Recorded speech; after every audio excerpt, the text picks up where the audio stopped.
सूचित आगामी प्रारब्ध कर्म जनित तद्दोष परिहार द्वारा शरीरे संपूर्ण आरोग्य सिद्ध्यर्थम अपमृत्यु परिहार द्वारा आयुष्यादि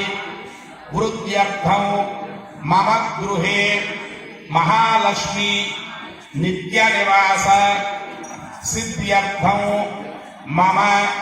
सिद्धि बुद्धि समेत परसिद्धि विनायक स्वामी संपूर्ण अनुग्रह सिद्ध्यर्थम कार्तिक मासे इंदुवासरे प्रदोष काले श्री परमेश्वर संपूर्ण अनुग्रह सिद्ध्यर्थम कार्तिक दामोदर प्रीत्यर्थम अन्योन्य भक्त जन सहायेन लक्षदीपोत्सव दशान्निक